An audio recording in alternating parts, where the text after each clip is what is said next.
Satoshi did two amazing things. One was create Bitcoin, the white paper, and the first reference client software, and the second thing was to disappear.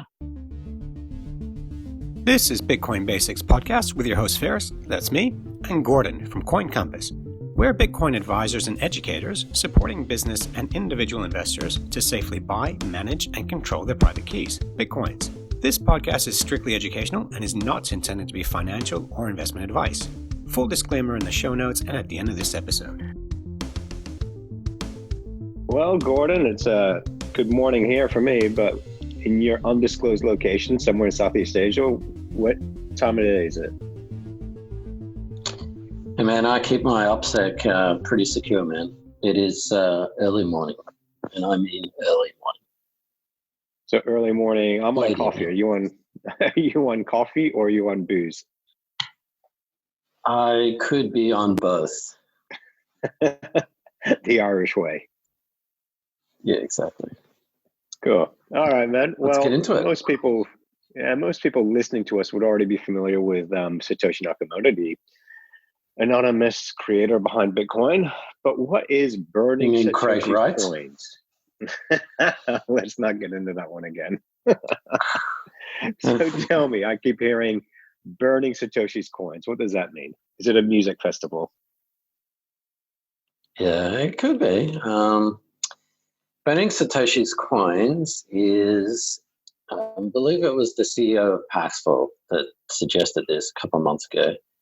And he was saying that if Satoshi, whoever he, she, they, it are or were, came back on and dumped all the coins, then it would completely crash the price. So that's why people like him, I'm pretty sure the CEO of Paxful was paranoid about Satoshi coming back and dumping all these coins and causing a price apocalypse. And how many coins does Satoshi have? Do we know? We don't know exactly because Satoshi was mining by himself for about 1 year. So we don't know exactly. Himself, herself, or themselves? Sorry. No. Well, it could have been a computer AI. That's one of the theories, that something was actually mining. Who knows? I doubt it was one person. More than likely a group of people. But anyway, we won't go down that. Could have been Neo from the Matrix. Could have been, yes. It definitely wasn't Craig Wright. That's all I know. All the coins were mined in the first year, so those coins haven't moved yet. And it wasn't just one wallet, so it was something like 20,000 wallets, separate wallets. So it's difficult to sort of say exactly how many coins are mined, but it's believed to be just under 1 million. And with those wallets, is anyone tracking them to see if they've actually been spent? People are tracking them like a hawk. So you can actually go onto websites and you can see all the addresses and Satoshi's coins, all that kind of stuff. So none of those coins have moved. None of those coins have been spent. I think there was one block really early on. I'm going to say block 9 that he sent like 50 or 40 BTC, but that was just to play around, like send it to different people, including like Halfini and other people as well. So Yeah, I don't understand this whole idea of why would Satoshi deliberately crash price of Bitcoin. I mean, we've seen this, for example, in the bond market where China owns so many US bonds that if they tried to sell them, it would crash the price and they wouldn't be able to sell them. So it would actually hurt themselves. This whole idea of them selling their coins, Satoshi selling his, their coins all at once, no benefit. They just lose money. So, so the whole idea of burning Satoshi's coins, how would you actually go about doing that if for some reason there was consensus that should be done? Well, that's the thing. I doubt whether there would be consensus, and we'll go through a whole nonsense of having another soft fork and having coin splits and Bitcoin Cash, BSV, Bitcoin Gold, Bitcoin Diamond, Bitcoin, not Satoshi's vision. Who knows? It's not going to happen. Yeah. Now, is this still in the Twitter sphere, still in crypto world, talking about burning Satoshi's coins, or is it just flash in the pan? I think it's flash in the pan. Yeah, I mean, there are a few people talking about it on Reddit, whatever, but I can't see that anyone would take it seriously. And if they did, and then there'd just be a fork of Bitcoin, and they would fork off and do their own thing, and everyone else would forget about it in a couple of weeks' time. Yeah.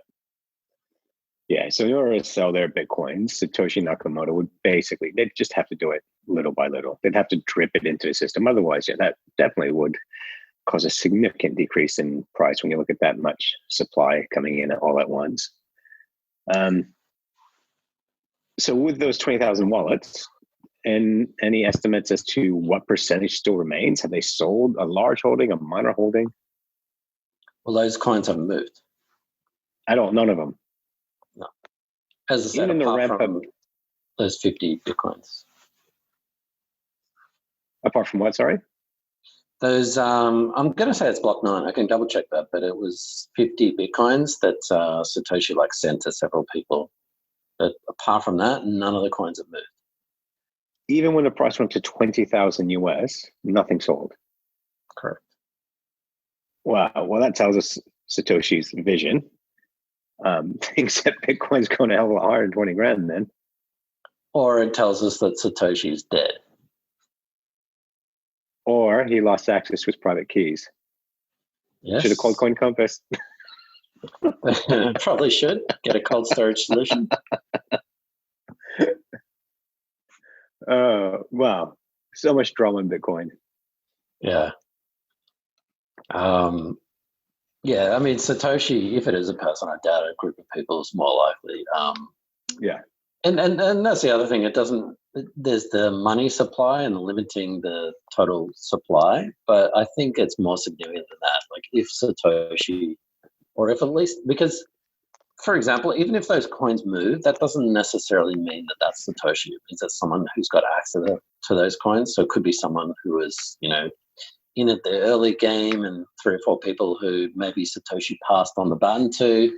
Who knows? But it's more significant. It's not just the price. It's like, hey, the prodigal son has sort of returned home, and give us your wisdom, and what's Bitcoin's future? Where should we head? What direction? Whatever. So it'd actually be a really bad thing for Bitcoin. Oh yeah, yeah. I mean, Satoshi Nakamoto's done very well to keep themselves anonymous at this stage. I don't see why they changed that. Put a huge target on the back. I mean, it won't be long before they're eventually the wealthiest people in the world. Yeah. Well, the best thing too, Satoshi did 2 amazing things. One was create Bitcoin, the white paper, and the first reference client software, and the second thing was to disappear. Yeah. Yeah. Wow. You look at other altcoins, and they've got leaders or corporations behind them, and I kind of like Ethereum, but you look at Vitalik Buterin and anything that needs to be done, or anything that needs to be decided upon, he's kind of like the final say. So yeah, that's a bad thing. Yeah. Okay. So at this stage, nothing's happening with Satoshi's coins. They haven't moved. It's unlikely anyone's going to do anything. They're just going to sit there until. So when they move out of that wallet and they go into another wallet, is there a way for people to ascertain who they might belong to? Yeah, of course. So listeners can follow along. You can play this game at home. Go to blockstream.info, one of the many Bitcoin explorers. Go back to the Genesis block 0, and you can see all the transactions. So you can see every single block has only one transaction, and that one transaction is the actual coin mine, the 50 Bitcoins, the block reward at that time, and you can see those addresses haven't moved. There's no way of tracing that address to that person. I'm sure people have tried that, haven't they? Well, now you're talking about chain analysis and coin analytics. If you send coins from Binance to your Ledger wallet, people can track that. They might not be able to track your exact identity, but they can track that particular wallet. And this is where the whole privacy things comes into. You've got two transactions between 2 seemingly anonymous Bitcoin wallets, but eventually you can track that down to something, whether it's an exchange, an account on an exchange, a hardware wallet. So potentially Satoshi Nakamoto is waiting for some better privacy options to move those coins. Maybe, but I mean, let's face it. The price went up to 20,000, and the coins didn't move. Not even sold 5% or 10%. So, Oh, wow. I'd say nothing's going to happen. But you never know. Okay. You never know. Cool. All right, Gord. Is there anything I haven't asked you I should be asking you? No, that's about it. I actually see this as kind of a non-issue. People are getting so flustered about, what happens if Satoshi dumps 1 million Bitcoins onto the market? It's going to totally destroy the price. That's not going to happen. I actually had this conversation with my 10-year-old about gold. And I say, if you own gold and say you discovered a ship that had 1,000 tons of gold and you sold it all at once, what would happen? He said, he eventually figured out you don't sell it all at once. You sell one bar at a time. So if my 10-year-old can figure it out, I'm sure, everyone else should come around at some point.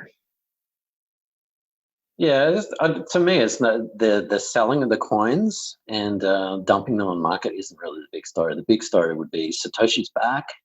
What is the will of Satoshi? What is the word of Satoshi? What wisdom does he have to impart on us? That's sort of that's going to be the bigger thing.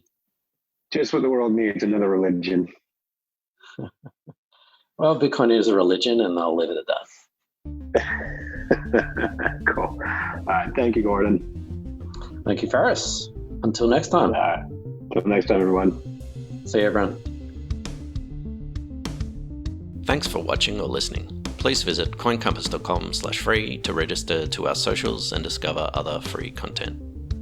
Subscribing, liking, and following helps this content remain ad-free. Until next time. Disclaimer. Any content provided by Coin Compass or the Bitcoin Basics podcast is for educational and informational purposes only and is not investment, legal, tax, or any other professional advice. A qualified professional should be consulted before making any financial decisions.